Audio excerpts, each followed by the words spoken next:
Mark Twain once said, "A lie can travel halfway around the world while the truth is still putting on its shoes." Living in the age of instantaneous and fake news, we all know how true this is. We have seen example after example of lies on top of lies. These lies destroy reputations, ruin lives, and sometimes even end in death. It's sad. But did you know? None of this is actually new. People have been lying since the dawn of time. It is almost human nature to lie, at least sometimes. This brings us to today's story, Elizabeth Bathory. Everyone knows her as a serial killer. She's even been labeled by Guinness World Records as the most prolific female murderer. There have been countless documentaries, movies, and stories based off her alleged cruelty. But here's the thing, it's probably all wrong. Today on Dark History, we're going to see how Elizabeth Bathory was the victim of an elaborate conspiracy orchestrated by one of the most powerful men in Europe.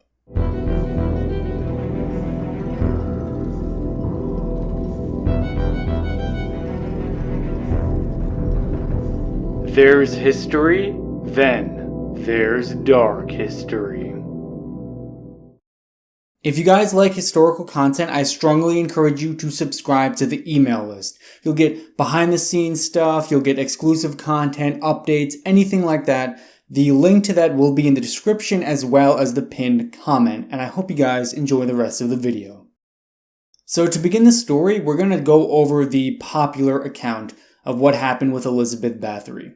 So basically, it goes like this. She was born to an elite family. She had a whole bunch of family that were like upper nobility and the ruling class. Like she had an uncle that was the king of Poland and other government officials throughout the family.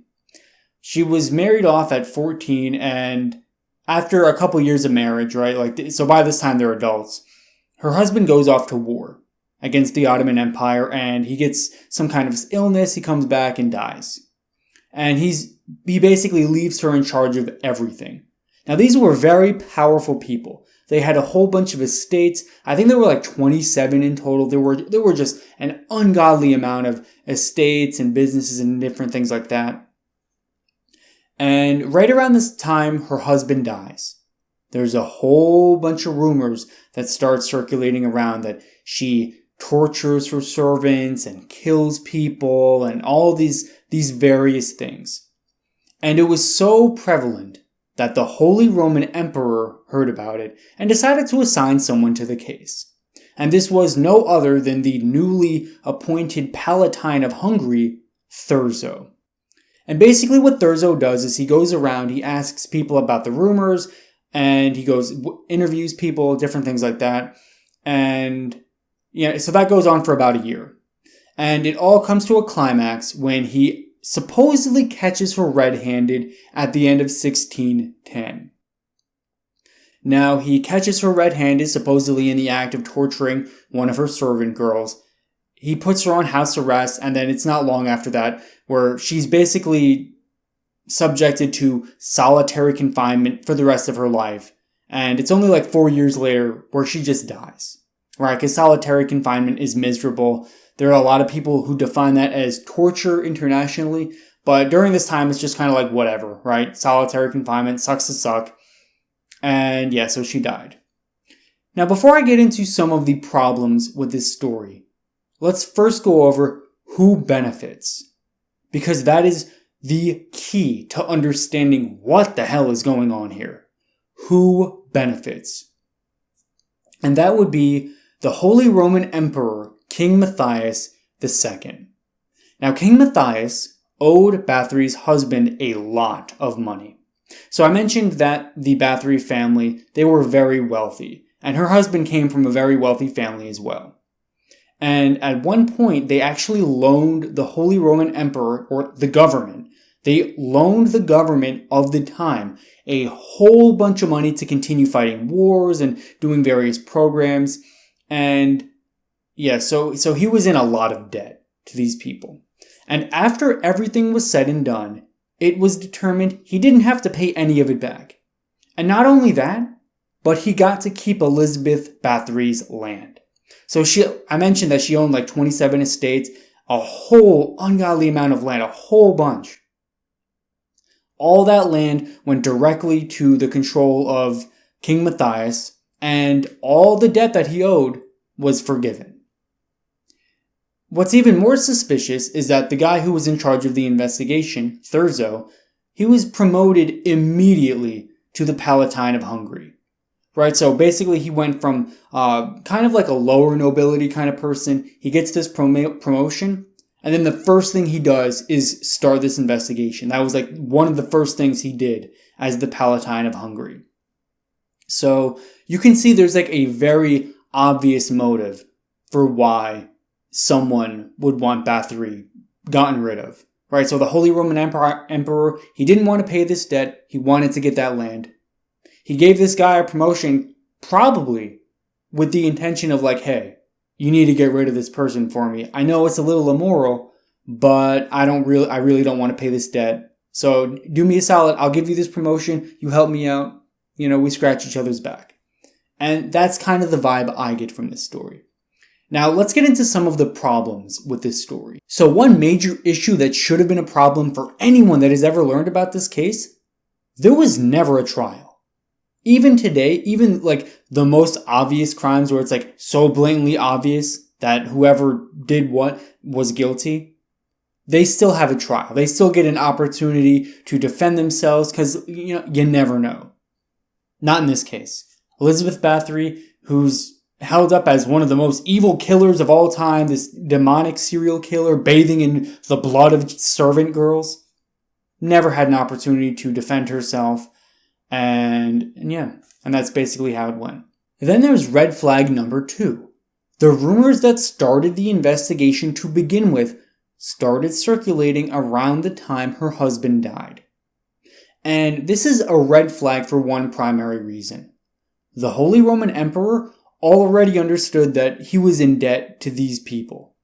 And the second that Elizabeth didn't have a man to defend her, all these rumors started. I think it's very easy to see how the Holy Roman Emperor, King Matthias, could very easily have plotted this from the very beginning. And he just orchestrated these rumors. I mean, this guy was like the Holy Roman Emperor, right? He controlled, most of continental Europe at the time. This was an immense amount of power. And to put it past him that he couldn't have started these rumors. He was just an emperor. What?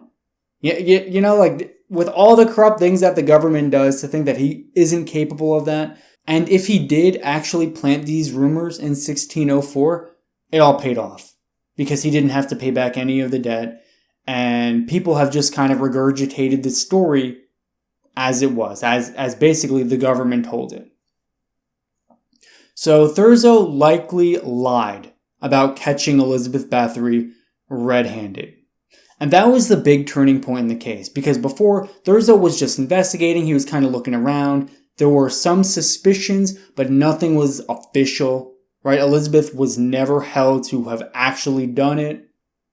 But the thing with it is that when he supposedly caught her red-handed, it took him 24 hours to produce this evidence, right? And this is a time without forensics medicine and crime investigation and modern science and technology and whatnot. So he could have just faked any of the evidence he provided, right? You find some peasant, you kill him, you chop off their finger. Oh, here's the evidence. Well, what does that do? They have no way of knowing if Elizabeth was the one that killed these people, or if it was one of Elizabeth's servants, right? For all we know, Thurzo went out and killed someone and brought any of this evidence in, any of the blood or anything that was presented to the court. So as far as I'm concerned, that's very suspicious, especially because it took him 24 hours to produce it. If you want to lock someone up and you want to, get them put away for their crimes, you get evidence, you bring it to the authorities right away. You don't wait 24 hours. So that's just a little bit too suspicious for me. Now, here's another big motive thing about this whole case. She could have been deemed a threat to the Habsburg monarchy. So for one, she was a Protestant. So the Catholics, or the Habsburgs, were Catholic, and when people converted to Protestantism, like they were technically allowed to, but in the eyes of the government, you were kind of seen as the enemy. So that probably didn't help Elizabeth out. She was also very wealthy. So you get rid of Elizabeth and you can get all this land, all this business. And then thirdly, she was a widow. She didn't have a man to protect her. She was very easy to just accuse of this or that and get rid of her. Right? And if you know anything about the witch trials, you know that it's like a wealthy widow, like her husband dies, and then, she's just hanging out alone in this big old house. It's just a matter of time before someone accuses her of being a witch. And what do you know? You get all their nice stuff. So here's a woman who can't defend herself. Here and here's all this stuff that she has. If I accuse her of being a witch or whatever, I get rid of her. No problem. She's gone. I get her stuff. And I really think that's kind of how this case went. There were no witch accusations, but, all these accusations are just as flimsy as a witch accusation would have been anyway. So as far as I'm concerned, it's kind of the same thing. Now, one of the biggest pieces of evidence against her were the confessions of her accomplices. And these were her head servants. But here's the problem with that. All of her accomplices were tortured before they confessed. They were all tortured before they confessed. What does that mean? That means that their testimony, their confession, means nothing. It means nothing. So when you're tortured, you're pretty much willing to do whatever the hell it takes to stop being tortured. And this is just one of those cases where it's like, oh, well, all her accomplices, they said they did it. They said that Elizabeth Bathory did it too. What? No. So when you have to lean on torture confessions to support your case, I think that's a weak argument. Now, here's another aspect of this case that I don't think a lot of people really know too much about or understand. Now, Thurzo, when he was going through this case, he contacted Elizabeth's family. And he told them that their daughter was in potential danger. Right? So, the authorities are suspicious of you doing this and that. This could have impacted the family. Now, they agreed not to get involved so long as this wouldn't impact their noble standing. So they thought that their daughter or, their family member was innocent, but it's like, the government might get away with it. They might just whatever. They can trump up evidence, right? So they were just pretty much like, yeah, you don't need to have a trial for her. We won't get in the way. Just don't impact our standing. Don't make sure we stay elites. If you want to get rid of Elizabeth, so be it. And that's kind of how I see this. Right? So her family, they didn't stand by her. They didn't defend her. They saw that the government was after her. And they basically said, yeah, don't come after us and we won't get in your way. And that's what happened. This violated her rights guaranteed by the tripartitum. Now, this was something of a Hungarian constitution for medieval Hungary. It guaranteed certain rights, especially like it guaranteed, at least for nobles, the right to a trial. If you're accused of something, you should have a trial. This violated her rights there. And worse, most of her family records were destroyed. So all this evidence that could have been brought forth to argue for her innocence, to prove that she was innocent, a whole bunch of that was destroyed. All those records gone. What stands? Oh, well, these rumors and these torture confessions. That's what we have.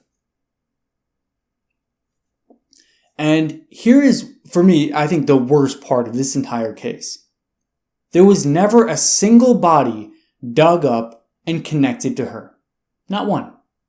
Not a single body. There are accusations of as much as 650 deaths. Or murders. Or tortures. Or whatever it is. Right? 650 bodies. There should be scattered throughout Elizabeth's lands. Or at least nearby. Not one of them was ever dug up, found, confirmed, anything like that. Nope. We don't have to... Listen, someone said there were all these bodies. So they had to be out there somewhere. We're not going to go try to find them or anything. They're probably out there. So yeah, and something I do want to make a note of in this video, because I understand this really comes across as me just defending Elizabeth Bathory. Now, she wasn't a saint. She wasn't like a magnificent person. She did have her faults, and she probably did abuse her servants. But this was a problem for all of the nobility, not just Elizabeth Bathory.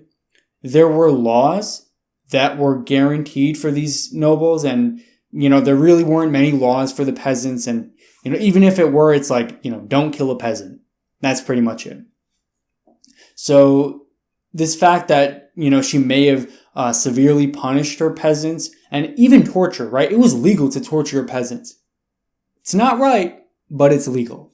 And that's something that's very important to know. Now, as I was doing the research for this, I came across a master's thesis by someone by the name of Rachel Bledshaw. And I thought it was a pretty good document. But in it, she basically argues that there was no conspiracy based on gender or politics. And what that means is it wasn't because she was a woman, and it wasn't because she was politically influential. Right? It wasn't about Protestant versus Catholic. It wasn't about man versus woman. And basically she looked at the politics and gender discrimination and things like that were going on in Hungary at the time. And I think that definitely could be 100% valid, because it's not that she was persecuted because she was a woman, but the fact that she was a woman made it easier for her to be persecuted. So in other words, it was easy to persecute her because she didn't have a man to defend her. This was just kind of how the legal system was. And as we saw the way the case went down, she never had an opportunity to defend herself. All of the money that the king owed her never had to be paid back. All her land went to the king. It's very obvious, right? This would not have happened to a man. So it's not that she was persecuted because she was a woman, but it was easy to persecute her because she was a woman. And yeah, I think that's totally valid. And another thing Bledshaw argues in the thesis is that Thurzow's entire investigation was legal. But here's the problem with that. Just because something is legal doesn't make it moral, right? Again, this is an investigation that used torture confessions. There was a very obvious direct financial gain, right? So there's a very it's oh yeah, this guy that I just happened to owe a whole bunch of money to, oh yeah, he just turns out to be the most evil person you've ever heard of. Literally bathes in blood of children. I mean, really? Yeah, this is just a crazy case. So yeah, even if his investigation was completely legal, it's still immoral, right? Slavery was legal. The Holocaust was legal. The deaths of tens of millions of Ukrainians in the USSR, that was legal. So just because something's legal doesn't mean it's okay. You can have legal things go on. It's still very much immoral. And I think that was definitely the case here. Especially like I said earlier, Elizabeth Bathory probably tortured her servants. That was legal. Doesn't make it right. So in short, no bodies were ever found. There was a clear motive for wanting to get rid of her. There was never a trial for Bathory to defend herself. And all the evidence came from torture confessions and rumors, many of which contradicted each other. And people believe it. People just go along. They don't even question it. Don't even think about it. Oh, well, the Wikipedia article says, I mean, come on. Well, what does this mean? What does this mean? The government can lie about you, steal your land, ruin your reputation and legacy, and there's a good chance they get away with it. There's a good chance they get away with it. Elizabeth Bathory came from a noble family. She had a whole bunch of money. Her family helped the government out with loans, and they still decided to kill her. Doesn't matter if you're a noble. It doesn't matter if you helped the country out. It doesn't matter. If it means we don't have to pay our debt, I mean, why not? And in 400 years, no one has so much as questioned the official story. Why? It's easier to tell a sensational story than the truth. And if the government could get away with that back then, what can they get away with today?